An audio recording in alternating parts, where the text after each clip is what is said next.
ಅಮ್ಮ ಬರ್ತಾರೆ ಎಷ್ಟು ಗಂಟೆಗೆ? ಎಷ್ಟು ಗಂಟೆಗೆ ಬರ್ತಾರೆ ಗೊತ್ತಿಲ್ಲ.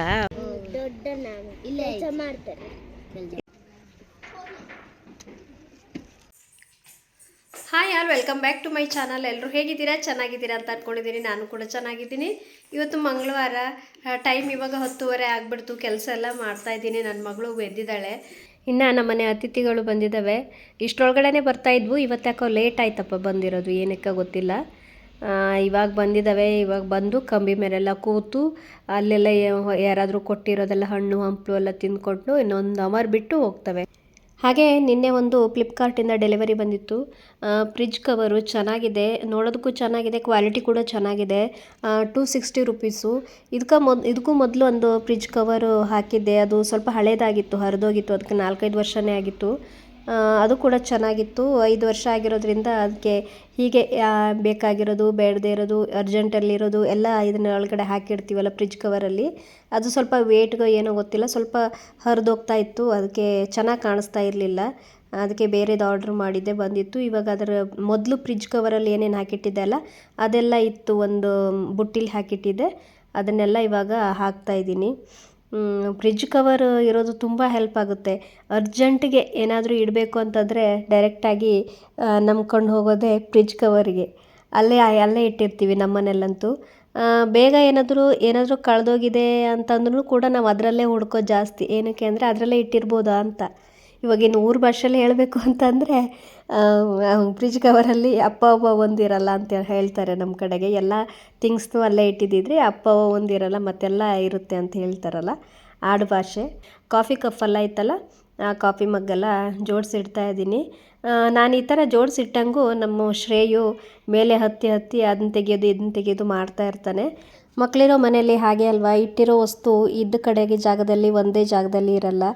ಮಕ್ಕಳು ಸ್ವಲ್ಪ ದೊಡ್ಡವರಾದರೆ ಪರವಾಗಿಲ್ಲ, ಅವ್ರಿಗೂ ಕೂಡ ನೀಟ್ನೆಸ್ ಅನ್ನೋದು ಗೊತ್ತಿರುತ್ತೆ.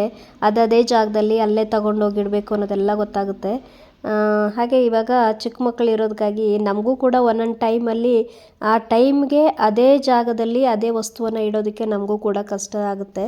ನಮ್ಮನೇಲಿ ಫ್ರಿಜ್ ಕವರಲ್ಲಿ ಈಗ ಟ್ಯಾಬ್ಲೆಟ್ಸ್ ಏನಾದರೂ ತಂದಿರೋದಿರುತ್ತಲ್ಲ, ಅಂದರೆ ಇವಾಗ ಕೋಲ್ಡ್ದು, ಫೀವರ್ದು, ಡೋಲೋ ಅದು ಇದು ಇರುತ್ತಲ್ಲ, ತಲೆನೋವಿದು, ಆ ಟ್ಯಾಬ್ಲೆಟ್ಸ್ ಎಲ್ಲ ಸ್ವಲ್ಪ ನಾನು ಫ್ರಿಜ್ ಕವರಲ್ಲೇ ಹಾಕಿಟ್ಟಿರ್ತೀನಿ. ಟೋಟ್ಲಿ ಹೇಳಬೇಕು ಅಂದರೆ ಅರ್ಜೆಂಟಲ್ಲಿ ಬೇಕಾಗುವಂಥ ಚಿಕ್ಕ ಪುಟ್ಟ ಥಿಂಗ್ಸನ್ನು ಫ್ರಿಜ್ ಕವರಲ್ಲೇ ಹಾಕಿಟ್ಟಿರ್ತೀನಿ.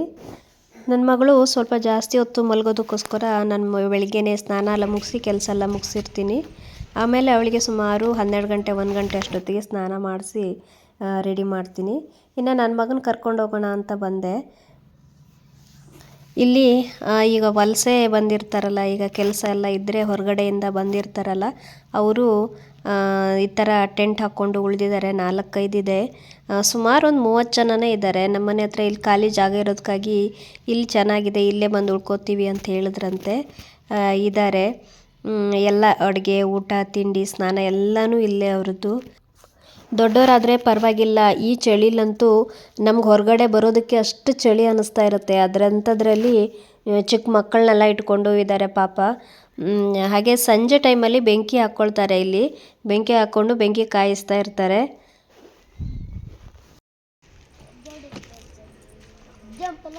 ಊಟ ಮಾಡಿದ್ರಾ? ಕನ್ನಡ ಬರುತ್ತಾ? ಯಾವ ಊರು ನಿಮ್ಮದು? ಯಾವ ಊರು? ರಾಯದುರ್ಗ. ಏನು ಸೈಕಲ್ಲ? ನಮ್ಮದಲ್ಲ ಇದು ಸೈಕಲ್, ನಂದಲ್ಲ, ನಮ್ಮದಲ್ಲ. ನಮ್ಮನೆದಲ್ಲ ಅದು. ಯಾರ ಮನೆ? ಅಣ್ಣನಾ? ನೀನೇ ದೊಡ್ಡ? ಸ್ಕೂಲ್ಗೆ ಹಾಕಿಲ್ಲ ನಿಮ್ಮನ್ನ? ನೀನೇ ದೊಡ್ಡವಳ? ಅಕ್ಕ ಅಣ್ಣ ಯಾರಾದರೂ ಇದ್ದಾರಾ? ಸ್ಕೂಲ್ಗೆ ಹೋಗ್ತಾರಾ?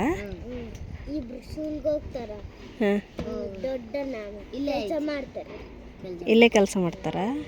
ಇಲ್ಲಿ ಏನು ಕೆಲಸ ಮಾಡ್ತಾರೆ? ಇಲ್ಲಿ ಪೈಪ್ಲೈನ್ ಕೆಲಸ ಮಾಡ್ತಾರೆ. ಹಾಂ ಹಾಂ ಹಾಂ. ಇನ್ನು ನನ್ನ ಮಗ ಬಂದ ಕರ್ಕೊಂಬರ್ತಾಯಿದ್ದೀನಿ. ನೋಡಿ ನಮ್ಮ ಮಕ್ಕಳಿಗಾದರೆ ಎಷ್ಟು ಅವರಿಗೆ ಸವಲತ್ತು ಮಾಡಿಕೊಡ್ತೀವಿ.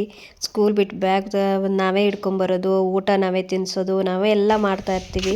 ಟೈಮು 3:15, 3:15.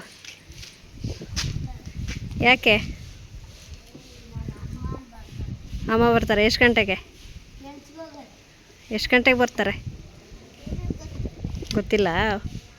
ಊಟ ಆಯ್ತಾ?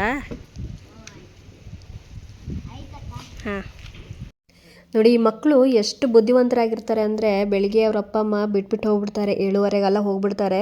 ಈಗ 2 ದಿನ ಆಯಿತು ಅವ್ರು ಬಂದು, ನೋಡ್ತಾ ಇದ್ದೀನಲ್ಲ, 7:15 ಬಿಟ್ಬಿಟ್ಟು ಹೋಗ್ಬಿಡ್ತಾರೆ. ಇವರು ಮಧ್ಯಾಹ್ನಕ್ಕೆ ಊಟ ಮಾಡಿಕೊಂಡು, ಊಟ ಮಾಡಿರೋದು ಬಟ್ಟಲೆಲ್ಲ ತೊಳೆದು ಇಡ್ತಾರೆ.